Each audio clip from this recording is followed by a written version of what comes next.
Quand on réalise une étude pronostique, on a plusieurs objectifs en tête. Comprendre l'histoire de la maladie et sa physiopathologie, ou encore améliorer la thérapeutique et la surveillance d'une maladie. Nous avons donc choisi un sujet pour notre étude. Une extension loco-régionale au péricarde est-il un facteur de mauvais pronostic dans l'adénocarcinome pulmonaire? En effet, nous pourrions choisir davantage de facteurs pronostiques pour notre étude. On dit en général 1/10 de facteurs pronostiques par rapport au nombre de patients. Et bien sûr, ils doivent être possibles et validés dans la littérature.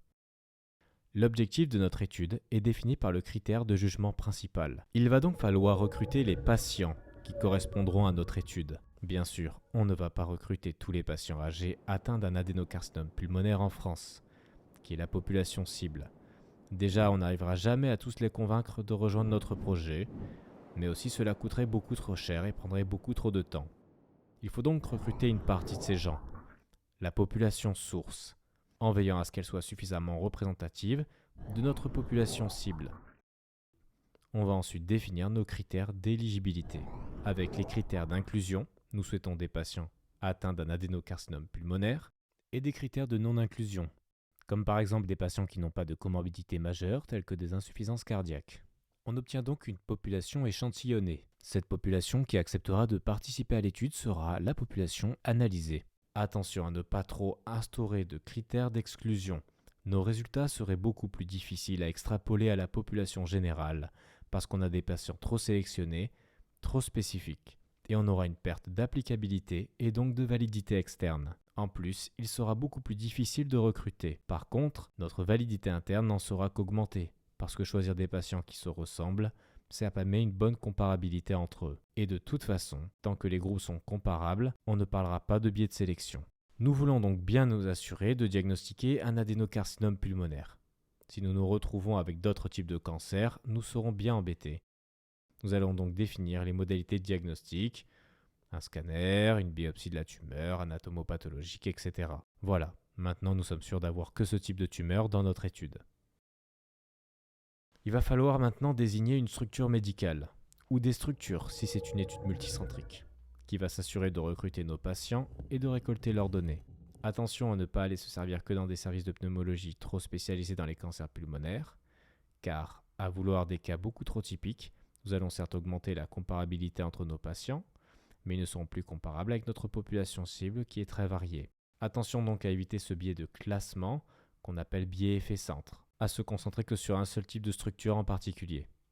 Donc, réaliser une étude multicentrique permet d'augmenter la puissance avec un recrutement plus important, augmenter la validité externe en empêchant le biais effet centre avec un recrutement plus large et plus varié, et augmenter la validité interne en évitant le biais effet temps avec un recrutement plus rapide et moins espacé dans le temps.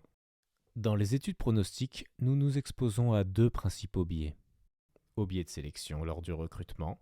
Effectivement, le fait de recruter des patients uniquement à l'hôpital indique qu'ils sont déjà à un stade très sévère de la maladie, alors que la population cible, elle, se porte encore plutôt bien.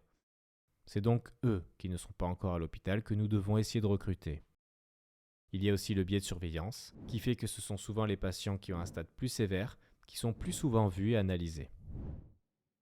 Il faut aussi assurer l'homogénéité pronostique des groupes. Si le patient est au stade localisé 1 ou 2, avec son cancer, nous devons faire en sorte que tous nos patients soient à ce stade-là.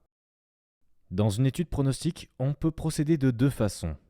Soit par l'observation de ce groupe de patients depuis le temps 0 à un temps X, c'est une étude pronostique observationnelle, soit en intervenant cette fois-ci sur une partie des patients, voir s'il y a une différence avec le groupe contrôle.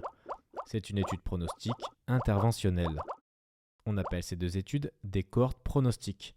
En parlant de suivi, il faudra que nous choisissions une durée suffisamment longue pour observer des événements. Si nous observons le ciel que pendant 10 jours, c'est sûr qu'il ne va pas se passer grand-chose, alors qu'en l'observant pendant 10 ans, on augmente les chances de voir passer une comète. Mais que se passera-t-il si nous augmentons trop la durée de notre étude? Eh bien, c'est que les patients finissent par la quitter. Par définition, on risque deux biais de sélection. Les biais des perdus de vue si la perte est supérieure à 10 à 15% des effectifs, et le biais d'attrition si on perd la comparabilité entre les groupes. Bien sûr, plus le nombre d'événements est rare, plus le fait d'avoir des perdus de vue sera préjudiciable. Avant de débuter l'étude, on fait signer un consentement éclairé au patient. Ce consentement est révocable à tout moment par le patient. Ces consentements concernent surtout les études de type interventionnel. Alors ça y est, vous avez correctement récolté vos données dans la plus minutieuse des organisations, mais que faire avec tous ces chiffres? Eh bien, il va falloir utiliser vos outils informatiques. Mais pas question de tricher. Il faudra prévoir à l'avance quels tests statistiques vous compterez utiliser à la fin de votre étude. On retrouve 3 types de variables, les quantitatives, les qualitatives et les censurées. Cette dernière correspond à l'apparition d'un événement binaire jusqu'à une date dite de point. Quand on analyse les données, la description des données brutes s'appelle l'analyse descriptive. Vient par la suite la mesure de l'association entre ces données, c'est l'analyse univariée. Puis, si on suspecte qu'un facteur de confusion non pris en compte initialement empêche de montrer une association, on stratifie les données a posteriori autour de ce même facteur pour voir si les résultats sont modifiés. C'est l'analyse multivariée. Attention, celle-ci est réalisée a posteriori mais doit être prévue a priori. Elle est surtout utilisée dans les études épidémiologiques, car dans les études thérapeutiques, on utilise dès le départ la randomisation, qui agit contre les potentiels facteurs de confusion. En fonction du type de variable étudiée, ce ne sera pas le même test qui sera utilisé pour l'analyse multivariée. On utilisera le modèle de Cox s'il s'agit d'une courbe de survie, de la régression logistique s'il s'agit d'une variable qualitative, et de la régression linéaire multiple pour une variable quantitative. Normalement, dans notre étude, il y a 4 façons dont cela peut se terminer pour un patient.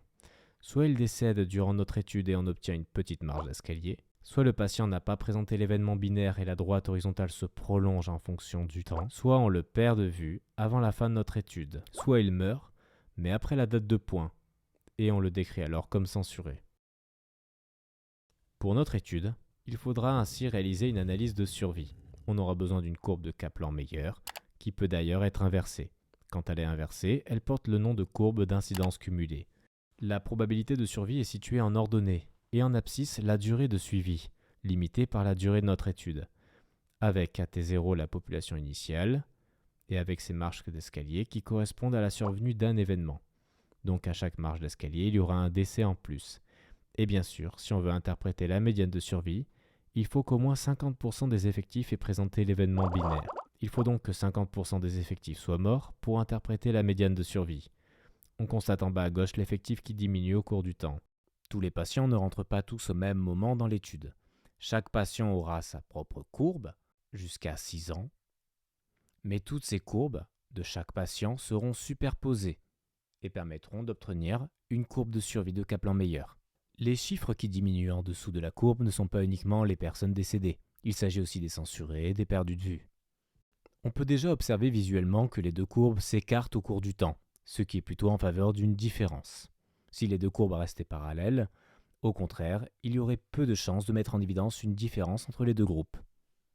Pour voir si la différence entre les deux courbes, l'une avec l'extension au péricarde et l'autre sans l'extension au péricarde est significative, on utilisera le test du log-Grant, qui permettra d'obtenir un petit p. Il faut que ce petit p soit inférieur au risque alpha de 0,05 que nous nous sommes fixés pour que les deux courbes soient significativement différentes. Pour finir, il existe le modèle de Cox. C'est une analyse multivariée réalisée a posteriori avec ajustement sur les facteurs de confusion, où le risque relatif portera ici le nom de hazard ratio.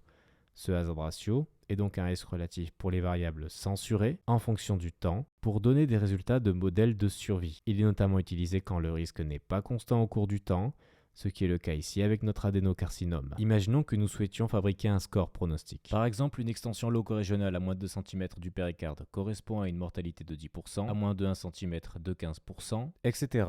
Alors, il ne pourra être validé que si nous testons ce score sur un autre échantillon, celui qui a servi de comparatif par exemple. À l'avenir, un confrère peut décider de réaliser une cohorte de validation.